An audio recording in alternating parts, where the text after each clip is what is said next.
Hello friend, welcome to our channel. दोस्तों, आज मैं आपके लिए नर्सिंग असिस्टेंट का जितने भी प्रीवियस ईयर में क्वेश्चन बार बार रिपीट होता है, यानी कि आपको जितने भी प्रीवियस ईयर में पिछले साल जो भी एग्जाम हुआ है नर्सिंग असिस्टेंट का जितने बार भी, उसमें ज़्यादा बार जो क्वेश्चन पूछा गया है, यानी कि जितना भी ज़्यादा रिपीटेड क्वेश्चन है, यानी कि जितने ज़्यादा बार रिपीट हुआ है क्वेश्चन, वही क्वेश्चन मैं आज आपको 50 इसमें कराऊंगा। और 50 क्वेश्चन के लिए मात्र मैं आपसे 20 से लेकर के 30 मिनट के अंदर टाइम लूँगा और 20 से 30 मिनट के अंदर मैं आपको दोस्तों सभी क्वेश्चन जो है याद कराने की यहाँ गारंटी देता हूँ। क्योंकि आप यदि क्वेश्चन देखते हैं और लाइन बाय लाइन अगर याद कर जाते हैं तो आपको जो है एग्जाम में बहुत ही इसको हेल्प मिलेगा। तो दोस्तों चलिए बिना किसी बकवास किए जो है हम इस 50 क्वेश्चन को स्टार्ट करते हैं और आपको लाइन बाय लाइन बताते हैं इसका आंसर क्या होगा। दोस्तों देखिए, पहला क्वेश्चन है श्यानता की इकाई है। तो श्यानता की इकाई आपको ऑप्शन ऐसे दिया रहेगा, पॉइज, पास्कल, पॉइज, जूल या इनमें से कोई नहीं।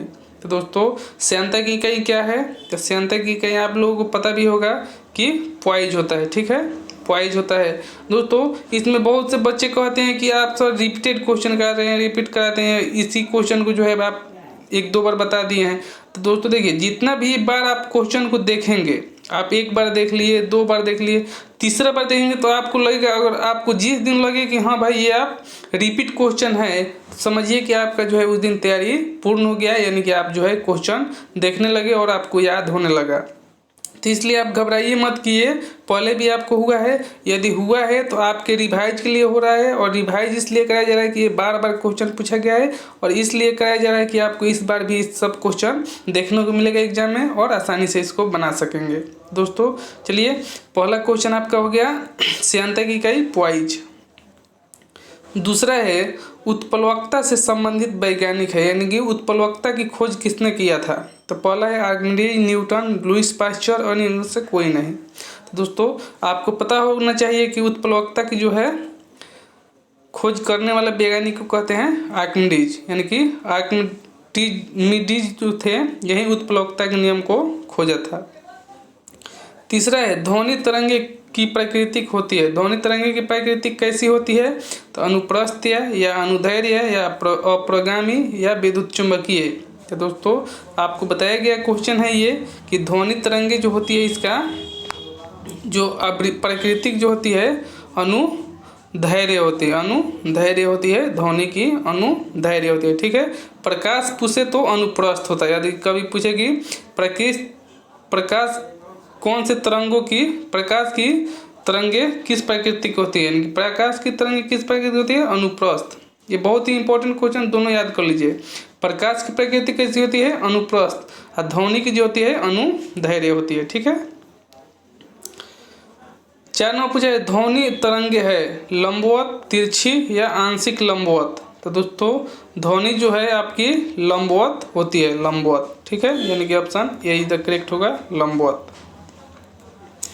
ध्वनि की चाल अधिकतम होती है। तो दोस्तों ध्वनि की चाल सबसे ज़्यादा किस चीज़ में होती है? तो आपको ऑप्शन दिया है हवा में, निर्वात में, जल में या इस्पात में। तो दोस्तों आप बताइए यहाँ ध्वनि की चाल जो है अधिकतम किस में होती है?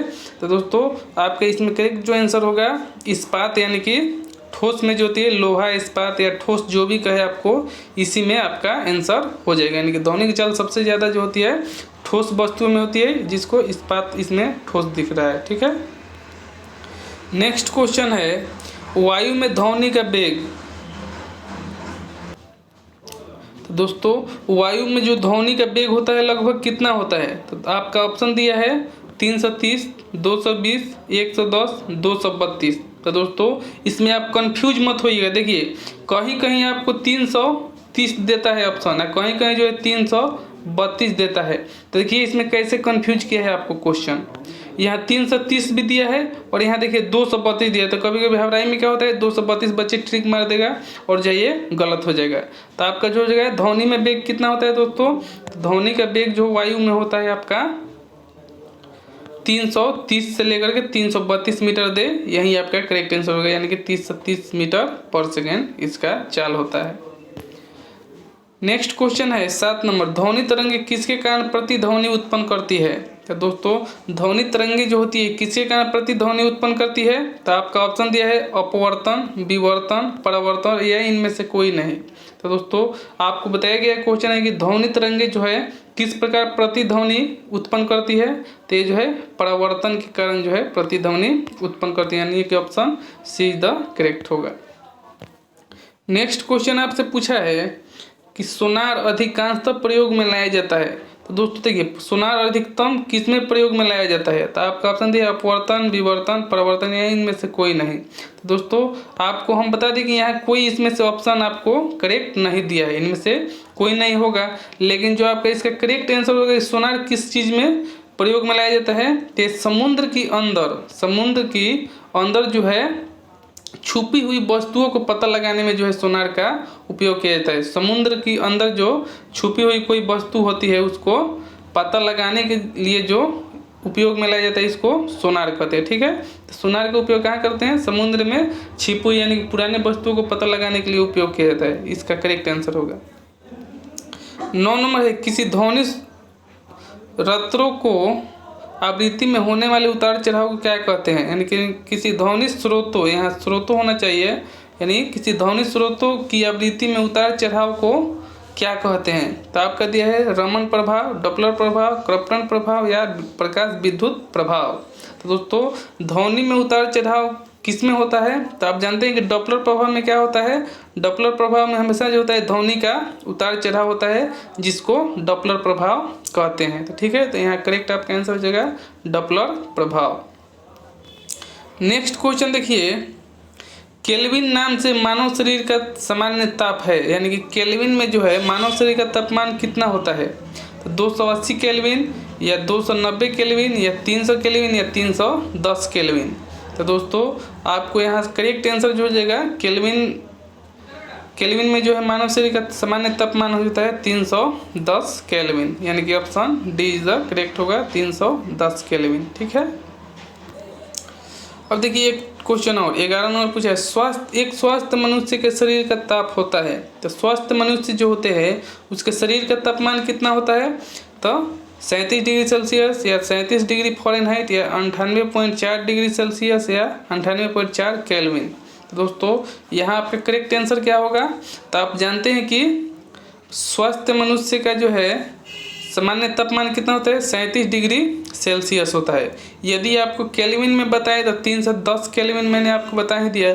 यदि फ़ारेनहाइट में बताए तो आपको क्या होगा 98.6 फ़ारेनहाइट। ठीक है, 98.6 फ़ारेनहाइट, केल्विन में 310 और डिग्री सेल्सियस में आपका 37 डिग्री सेल्सियस समथिंग होता है।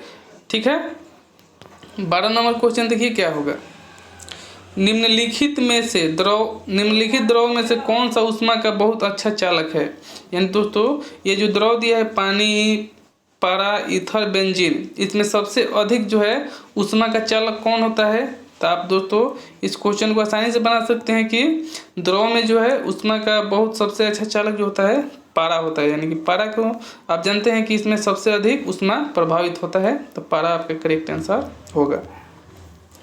न्यूनतम संभव ताप है, न्यूनतम संभव ताप किसका होता है, तो पारा का, पानी का, ईथर का या बेंजीन का। तो दोस्तों इसमें भी आपका क्वेश्चन गलत है, यानी कि ऑप्शन आपको इसमें गलत दे दिया गया है। तो न्यूनतम संभवतः ताप कितना होता है, तो आपका -273 केल्विन होता है। ठीक है, -273 केल्विन होता है। ठीक है, यहाँ आपका क्वेश्चन और इसका ऑप्शन जो है गलत दिया है। ठीक है, प्रकाश तरंग किस प्रकार की तरंग है, दोस्तों प्रकाश तरंग किस प्रकार की तरंग है, तो आपको देखिए यहाँ बता दिया। वहाँ ध्वनि तरंग किस प्रकार की तरंग है, तो आप जानेंगे कि अनुदैर्घ्य तथा ध्वनि, यहाँ प्रकाश जो है क्या हो जाएगा अनुप्रस्थ हो जाएगा। तो ये तो आप आसानी से याद कर गए यहाँ। नेक्स्ट क्वेश्चन, पहाड़ों पर पानी निम्नलिखित तापमान पर उबलने लगता है। तो पहाड़ पर जो है पानी दोस्तों कितने डिग्री सेल्सियस पर पानी उबलने लगता है, तो आपका ऑप्शन दिया है 100 डिग्री सेल्सियस से कम पर, 100 डिग्री सेल्सियस से अधिक पर, 100 डिग्री सेल्सियस पर, या जो है इनमें से कोई नहीं। तो दोस्तों यहाँ जो है आपके पहाड़ों पर जो पानी उबलने लगता है 100 डिग्री सेल्सियस पर उबलने लगता है, 100 डिग्री सेल्सियस के ऊपर जो होता है पानी उबलने लगता है। ठीक है, देखिए 16 में कुछ सामान्य किस्म का कोयला है। तो सामान्य किस्म का कोयला कौन है, एंथ्रासाइट, लिग्नाइट, बटुमिनस या पीट। तो दोस्तों सामान्य किस्म का जो कोयला होता है आपका, ये आपके लिए छोड़ रहे हूँ। सामान्य किस्म का कोयला किसको कहते हैं, आपको जो है कमेंट में बताना है, ठीक है। कमेंट में आपको बताना है कि सामान्य किस्म का कोयला किसे कहते हैं, क्योंकि ये नर्सिंग असिस्टेंट में आपको प्रीवियस ईयर में पूछा हुआ क्वेश्चन है, ठीक है। तो ये आपको बताना है कमेंट में क्या होगा इसका आंसर। वाहनों से निकलने वाले प्रदूषण, वाहनों से निकलने वाली प्रदूषण गैस मुख्य है। तो जो गाड़ी से निकलते हैं प्रदूषण उसमें सबसे मुख्य गैस कौन सा है, तो आपका ऑप्शन दिया है carbon dioxide, carbon monoxide, marsh gas या नाइट्रोजन ऑक्साइड। तो दोस्तों आपका यहाँ करेक्ट आंसर जो हो जाएगा कि जो वाहन से निकलते हैं प्रदूषण उसमें से मुख्य होता है कार्बन मोनोऑक्साइड, यानी कि CO जिसको कहते हैं कार्बन मोनोऑक्साइड, ठीक है। तो गाड़ी से निकलने वाले जो प्रदूषण होते हैं कार्बन मोनोऑक्साइड जिसको CO कहते हैं। 18 नंबर क्वेश्चन पूछा है दोस्तों कि वायु को सबसे अधिक प्रदूषित करता है। तो वायु को सबसे अधिक प्रदूषित कौन करता है, कार्बन डाइऑक्साइड या कार्बन मोनोऑक्साइड या कार्बन सल्फर डाइऑक्साइड या हाइड्रोजन। तो दोस्तों आपका जो हो जाएगा यहाँ करेक्ट आंसर, वायु को सबसे अधिक प्रदूषित करता है कार्बन डाइऑक्साइड, ठीक है। CO2 जो है आप कार्बन का सबसे अधिक प्रदूषित करता है। शुष्क बर्फ है, शुष्क बर्फ क्या है दोस्तों, तो ये ठोस पानी है या ठोस कार्बन डाइऑक्साइड है या ठोस निर्जल बस बार है या ठोस H2O2 है। दोस्तों आपके यहाँ करेक्ट हो जाएगा कि शुष्क बल्ब किसे कहते हैं, तो ठोस CO2 यानी कि ठोस कार्बन डाइऑक्साइड कहीं पूछता है, ठोस कार्बन डाइऑक्साइड कहीं पूछे आपसे या कार्बन डाइऑक्साइड, ठीक है। कार्बन डाइऑक्साइड पूछे या ठोस CO2 पूछे, आपका यही करेक्ट हो जाएगा, ऑप्शन बी द करेक्ट होगा, ठोस CO2, ठीक है। 20 नंबर क्वेश्चन पूछा है कि क्वार्ज किससे बनता है। तो दोस्तों क्वार्ज किससे बनता है, तो कैल्शियम सल्फेट या कैल्शियम सिलिकेट या कैल्शियम सल्फेट या जो है आपका सोडियम सल्फेट या सोडियम सिलिकेट। तो दोस्तों आपका क्वार्ज बनता है कैल्शियम सिलिकेट, यानी कि ऑप्शन बी द करेक्ट होगा, कैल्शियम सिलिकेट। डॉक्टर द्वारा, यह बोला है डॉक्टर द्वारा एनेस्थीसिया के रूप में प्रयोग होने वाली हास्य गैस है। तो दोस्तों जो डॉक्टर के द्वारा प्रयोग में लाया जाने वाला हास्य गैस है जिसको बेहोशी के रूप में प्रयोग करते हैं, कौन सा है, नाइट्रोजन है या नाइट्रोजन ऑक्साइड है या नाइट्रस ऑक्साइड या नाइट्रोजन डाइऑक्साइड है। तो दोस्तों यहाँ डॉक्टर जो है एनेस्थीसिया के रूप में जो प्रयोग करते हैं यहाँ नाइट्रस ऑक्साइड, यानी कि आपका option C is the correct होगा, यहाँ सी ऑप्शन होगा कि नाइट्रस ऑक्साइड जो है आपका करेक्ट आंसर हो जाएगा N2, वो जिसको कहते हैं जिसको हास्य गैस भी कहते हैं, हंसाने वाला गैस या हास्य गैस कहते हैं, ठीक है। हास्य गैस कहिए या हंसाने वाला गैस या जो है एनेस्थीसिया में डॉक्टर इसको प्रयोग करते हैं N2O यानी कि नाइट्रस ऑक्साइड इसको कहते हैं, ठीक है। 22 नंबर क्वेश्चन पूछा है घरेलू प्रशीतक में सामान्यतः कौन सा प्रशीतक प्रयोग में लाते हैं। दोस्तों घरेलू जो फ्रिज है उसमें सामान्य प्रशीतक में प्रयोग में किसको लाया जाता है, यानी कि नियोन को, अमोनिया को या नाइट्रोजन को या फ्रियन को। तो दोस्तों जो घरेलू जो होता है आपका AC या फ्रिज ये सब होता है, इसमें ज़्यादा ठंडा होता है, तो इसमें कौन से गैस प्रयुक्त होता है, तो इसमें कौन सा प्रशीतक जो है प्रयुक्त होता है दोस्तों। तो आपका यहाँ करेक्ट आंसर जो हो जाएगा फ्रियन, फ्रियन जो है आपका करेक्ट आंसर हो जाएगा, ऑप्शन डी इज करेक्ट होगा, फ्रियन, ठीक है। आंसू गैस है दोस्तों, आंसू गैस कौन सा है, तो आपका दिया है अमोनिया, क्लोरीन, हाइड्रोजन क्लोराइड या हाइड्रोजन सल्फाइड। तो दोस्तों यहाँ आंसू गैस जो हो जाएगा आपका क्लोरीन हो जाएगा, यानी कि Cl आपका आंसू गैस हो जाएगा, ठीक है। 24 नंबर पूछा है भूपर्पट्टी में सर्वाधिक पाया जाने वाला तत्व है। तो भूपर्पट्टी में सबसे ज़्यादा पाया जाने वाला तत्व कौन सा है, ऑक्सीजन है, नाइट्रोजन है या मैग्नीज है या सिलिकॉन है। तो दोस्तों आपका सर्वाधिक भूपर्पट्टी में जो पाया जाने वाला तत्व है आपका यहाँ ऑक्सीजन हो जाएगा, यानी कि ऑक्सीजन होगा, ठीक है।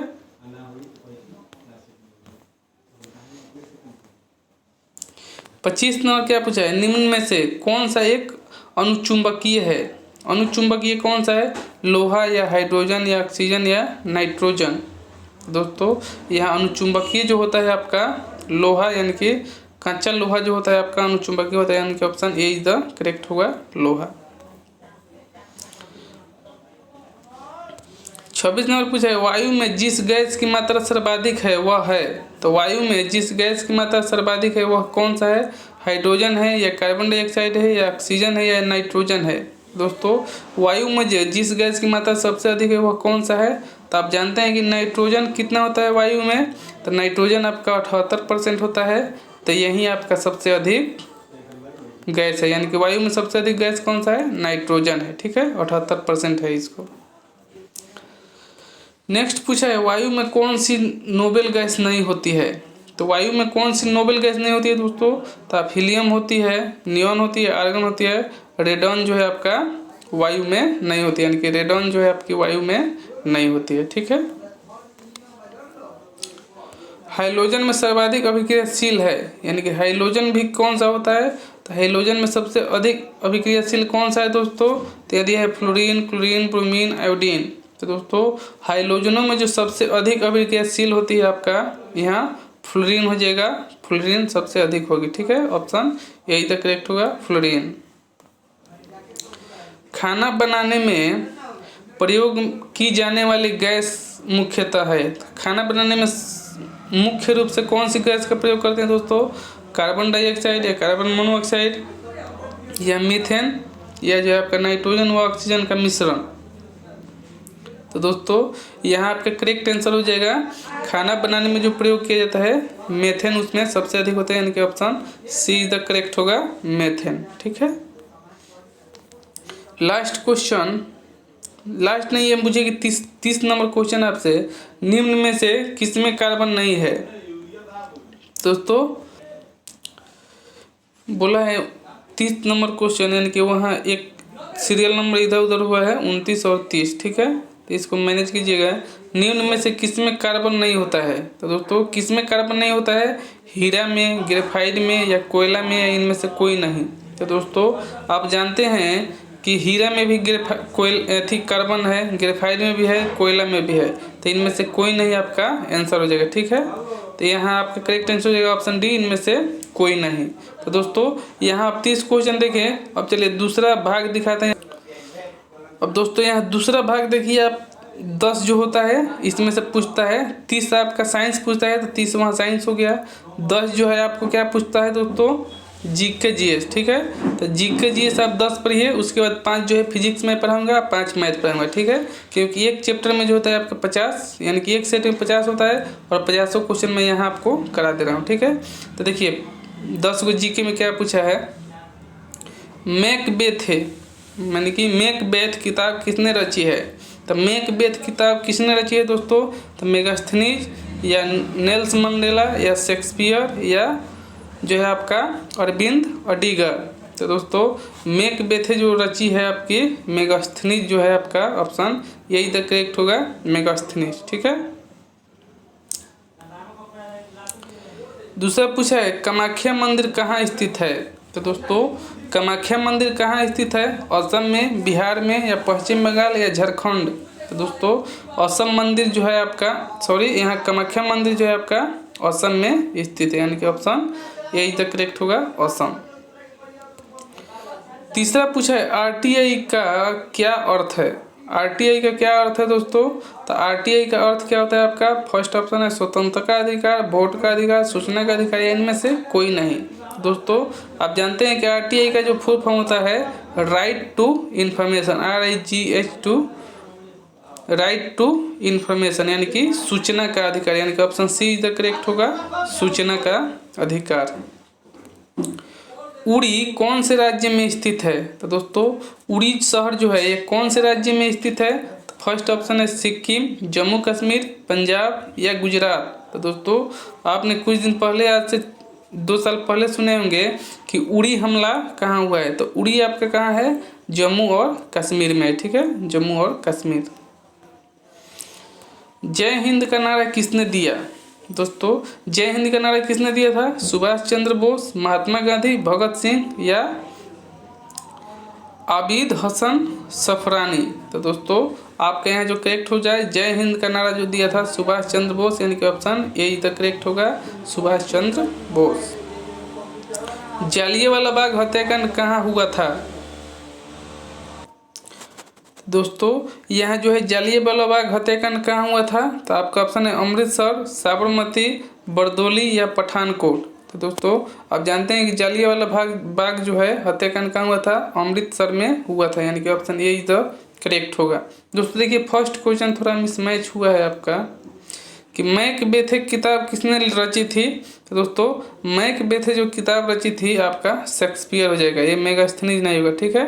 मेगास्थनीज दूसरे किताब का रचना किया था, इसको मैं बता दूंगा, लेकिन यहाँ जो है आपका मैकबेथ जो था शेक्सपियर ने रचा था। Option C is the correct होगा, इसको सुधार लीजिए, ठीक है।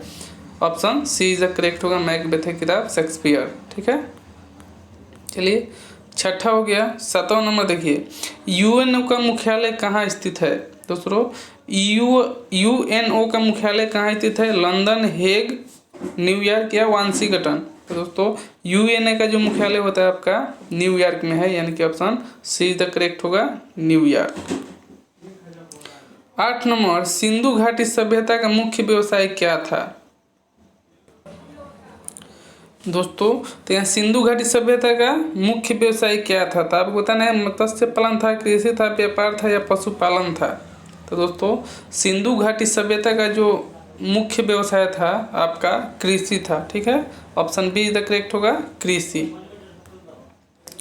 श्रीनगर को लेह से जोड़ने वाले द्वार यानी कि दर्रा, द्वार कहे या दर्रा कहे, ठीक है, द्वार कहे या दर्रा कहे, कौन सा है? तो श्रीनगर को लेह से जोड़ने वाले द्वार या दर्रा क्या कहते हैं?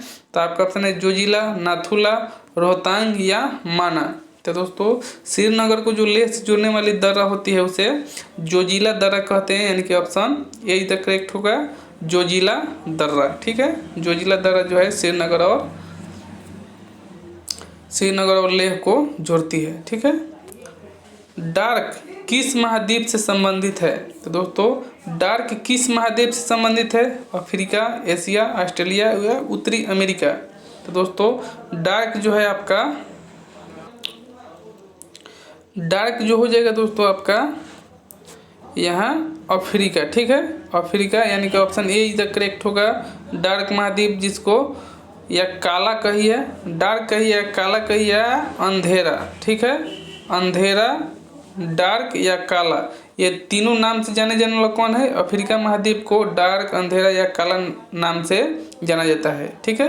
कहीं कहीं काला महाद्वीप पूछता है, कहीं कहीं डार्क महाद्वीप पूछता है, कहीं कहीं अंधेरा महाद्वीप से संबंधित कौन सा है, तो ठीक है। तो तीनों जो हो जाएगा आपका अफ्रीका हो जाएगा, ठीक है। अब दोस्तों यहाँ आपका 10 हो गया, कौन सा? जीके का हो गया, ठीक है। अब 5 दिखाते हैं आपको फिजिक्स का क्वेश्चन। तो दोस्तों यहाँ जो है आपने 15 केमिस्ट्री, 15 जो है आपने बायोलॉजी और जो है 10 जो है जीके और जो है 5 जो है आपका यहाँ फिजिक्स का भी हो रहा है, ठीक है। तो 5 क्वेश्चन है फिजिक्स का है, आप देख लीजिए कौन कौन से क्वेश्चन है आपको जो प्रीवियस में बार बार दोहराया जा रहा है, इन चीज़ों को देखिए। पूछा है फर्स्ट, 2 हल्के नाभिक मिलकर एक भारी नाभिक का निर्माण की प्रक्रिया को क्या कहते हैं? तो 2 हल्के नाभिक जो है मिलकर एक भारी नाभिक का निर्माण करते हैं, इस प्रक्रिया को क्या कहते हैं? तो ऑप्शन दिया है नाभिकीय विखंडन, नाभिकीय संलयन या रासायनिक अभिक्रिया, इनमें से कोई नहीं। तो दोस्तों आपके यहाँ करेक्ट जो आंसर हो जाएगा, 2 हल्के जब नाभिक मिलकर एक नाभिक में परिवर्तित होते हैं उसके नाभिकीय संलयन कहते हैं, ठीक है। यानी कि नाभिकीय संलयन जो है 2 हल्के एक नाभिक मिलकर के एक भारी नाभिक का निर्माण करते हैं, उसे नाभिकीय संलयन करते हैं। लेकिन नाभिकीय विखंडन क्या होता है, ये दोनों क्वेश्चन आपसे पूछता है। तो नाभिकीय विखंडन कौन होता है? यानी कि एक भारी नाभिक 2 हल्के नाभिकों में विखंडित होते हैं, उसके नाभिकीय विखंडन कहते हैं। या 2 छोटे छोटे नाभिक मिल करके एक भारी नाभिक का निर्माण करते हैं, उसे जो है नाभिकीय संलयन कहते हैं, ठीक है। 2 नंबर दूसरा क्वेश्चन पूछता है कि ब्रह्मांड प्रसारित हो रहा है सर्वप्रथम किसने कहा था? तो दोस्तों ब्रह्मांड जो है प्रसारित हो रहा है सर्वप्रथम किसने कहा था? न्यूटन ने या एडविन हब्बल ने या गैलीलियो ने या कोपरनिकस ने? तो दोस्तों यहाँ जो है आपका ब्रह्मांड प्रसारित हो रहा है सर्वप्रथम किसने कहा था? तो एडविन हब्बल ने कहा था, यानी कि ऑप्शन बी द करेक्ट होगा एडमिन हब्बल। ठीक है। 3 नंबर पूछा है, मनुष्य ने पहली बार चांद पर किस वर्ष कदम रखा था। तो दोस्तों मनुष्य ने चांद पर किस वर्ष कदम रखा था, तो 1963, 1965, 1969 या 1972। दोस्तों यहाँ जो करेक्ट आंसर हो जाएगा, मनुष्य ने पहली बार चांद पर कदम रखा था 1969 में। ठीक है, 1969 ईस्वी में। लाल ग्रह के नाम से जाना जाता है, लाल ग्रह के नाम से किसे जाना जाता है, बुध ग्रह को या शुक्र को या मंगल को या शनि को। तो दोस्तों आप भी जानते हैं कि लाल ग्रह जो है आपको मंगल ग्रह को लाल ग्रह के नाम से जाना जाता है। अंतरिक्ष यात्री को आकाश का रंग दिखाई देता है। तो दोस्तों अंतरिक्ष यात्री होते हैं, उसका आकाश का रंग कैसा दिखाई देता है, नीला, लाल, सफ़ेद या काला। तो दोस्तों यहाँ जो आपका करेक्ट आंसर हो जाएगा काला। ठीक है। तो अंतरिक्ष यात्री को जो है आसमान हमेशा काला दिखाई देता है। तो दोस्तों आई होप आपने यहाँ 45 क्वेश्चन देखा। 5 क्वेश्चन जो है आपको मैथ पर समझाने वाला हूँ, मैथ का जो है वो आपको बोर्ड पर समझाया जाएगा। इसमें आपको जो है कल से देखिए, इस वीडियो को आप शेयर कीजिए, क्योंकि कल से जो है आपका प्रैक्टिस सेट स्टार्ट होने वाला है। पूरे 50 प्रैक्टिस सेट होगा नर्सिंग असिस्टेंट का, और वो धुआंधार प्रैक्टिस सेट होगा, जिसमें से जो है आपको हमेशा पूछा जाता है क्वेश्चन और हमेशा जो है लड़ जाता है। ठीक है। तो इस क्वेश्चन को आप याद कर लीजिए, जितने भी पढ़ाया गया इस चैनल पे उसको सभी क्वेश्चन को आप रट जाइए।